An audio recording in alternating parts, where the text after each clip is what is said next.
ನಿನ್ನೆಯ ದಿನ ತುಮಕೂರಿನಲ್ಲಿ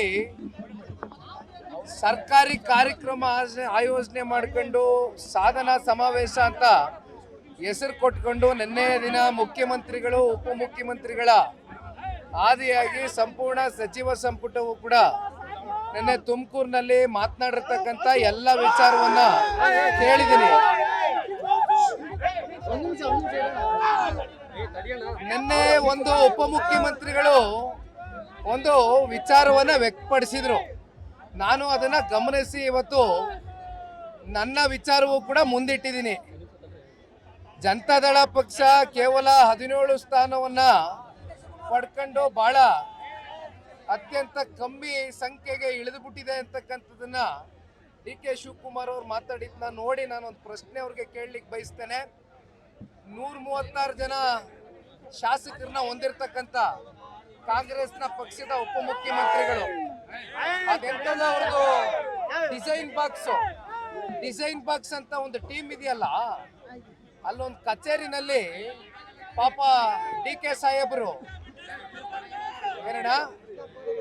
ಡಿ ಕೆ ಶಿವಕುಮಾರ್ ಎಂಬುವ ನಾನು ಅಂತ ಹಾಕೊಂಡಿದ್ದಾರೆ. ಆದ್ರೆ ಮುಂದೋದ ಮೇಲೆ ಏನು ಅಂತ ಗೊತ್ತಾಗ್ತಾ ಇಲ್ಲ ಜನಕ್ಕೆ. ಅದಕ್ಕೆ ಪ್ರಶ್ನೆ ಕೇಳಿದೀನಿ, ನಮ್ ಬಗ್ಗೆ ಚಿಂತೆ ಮಾಡೋದ್ ಬಿಡ್ಲಿ. ಇವತ್ತು ಇನ್ನೂ ಒಂದು ಮಾತು ನಾನು ನೋಡಿದೆ, ಗಾಡಿಯಲ್ಲಿ ಬರ್ತಾ ಈಗ ಪಾಪ ನಿಖಿಲ್ ಕುಮಾರಸ್ವಾಮಿ ಸ್ಟೇಟಸ್ ಬಗ್ಗೆ ಪ್ರಶ್ನೆ ಮಾಡಿದ್ದಾರೆ. ಸಾಹೇಬರು ನನ್ನ ಸ್ಟೇಟಸ್ ಬಗ್ಗೆ ಪ್ರಶ್ನೆ ಮಾಡಿದ್ದಾರೆ. ಒಂದು ಅರ್ಥಕೊಳ್ಳಿ, ಇವತ್ತು ಅವ್ರಿಗೇನು ಜನ ಸ್ಟೇಟಸ್ ಕೊಟ್ಟಿದಾರಲ್ಲ, ಉಪಮುಖ್ಯಮಂತ್ರಿ ಸ್ಟೇಟಸ್, ಇದು ನಾಡಿನ ಜನತೆ ಅವ್ರಿಗೆ ಭಿಕ್ಷೆ ಕೊಟ್ಟಿದ್ದಾರೆ. ಅದನ್ನ ಕಣ್ಗೊತ್ಕೊಂಡು ಅಧಿಕಾರ ಇದ್ದಾಗ ದುರಂಕಾರ ಪಡೆದಿರಾ, ದುಡ್ಡಿನ ಮದ ತಲೆಗೇರಿ ಜಾಸ್ತಿ ಮಾತಾಡಿದಿರಾ, ತಲೆ ತಗ್ಸಿ ಜನಗಳಿಗೆ ಗೌರವಿತವಾಗಿ ದುಡಿತಕ್ಕಂಥ ಕೆಲಸ ಮಾಡಲಿ. ನಿಖಿಲ್ ಕುಮಾರಸ್ವಾಮಿ ಸ್ಟೇಟಸ್ ಏನು ಅಂತಕ್ಕಂಥದ್ದು ಈ ನಾಡಿನ ಜನತೆ ಮುಂದಿನ ದಿನಗಳಲ್ಲಿ ತೋರಿಸ್ಕೊಡ್ತಾರೆ. ತಲೆ ಕೆಡಿಸ್ಕೊಳ್ಳೋದು ಬೇಡ ಮಿಸ್ಟರ್ ಶಿವಕುಮಾರ್ ಅವರು, ಇಷ್ಟು ಲಘುವಾಗಿ ಮಾತನಾಡ್ತಕ್ಕಂಥದ್ದು ಬೇಡ. ಪಾಪ ನೋಡಿದೆ ಎಲ್ಲ ಇವಾಗ ಮಾತಾಡಿದ್ದಾರೆ. ನಮ್ಮ GBIT ವಿಚಾರಕ್ಕೆ ಸಂಬಂಧಪಟ್ಟಂತೆ ಅವ್ರ ಪ್ರೆಸ್ ಅಡ್ರೆಸ್ನ ನಾನೆಲ್ಲ ನೋಡ್ಕೊಂಡ್ ಬಂದಿದ್ದೀನಿ. ಪಾಪ ಮಾತೆತ್ತಿದ್ರೆ ಅವ್ರ ಸಹೋದರ ಕೂಲಿ ಸಿಕ್ಲಿಲ್ಲ ಅಂತ ಬೀದಿ ಎಲ್ಲ ಬಾಯ್ ಪಡ್ಕೊಂಡು ಓಡಾಡ್ತಾರಲ್ಲ, ಅಲ್ಲಿ ಡೆಲ್ಲಿಗೆ ಹೋಯ್ತಾರೆ. ಅಲ್ಲಿ ಪಾಪ ಇಲ್ಲಿವರೆಗೂ ಮುಖ್ಯಮಂತ್ರಿ ಉಪಮುಖ್ಯಮಂತ್ರಿಗಳ ಕುರ್ಚಿಯ ಒಂದು ಕಿತ್ತಾಟ ಬಡದಾಟ ಬೀದಿನಲ್ಲಿ ರಂಪಾಟ ಆಗಿ ಜನ ಇವತ್ತು ನಗುವಂತ ಪರಿಸ್ಥಿತಿ ಬಂದ್ರು ಕೂಡ ಕಾಂಗ್ರೆಸ್ನ ಹೈಕಮಾಂಡು ಪಾಪ ಡಿ ಕೆ ಶಿವಕುಮಾರ್ ತಮ್ಮ ಅದೆಂತದೋ ದುಡ್ದು ಬಿಟ್ಟಿದೀವಿ, ಕೂಲಿ ಸಿಕ್ಕಿಲ್ಲ ಅಂತಾರಲ್ಲಪ್ಪ.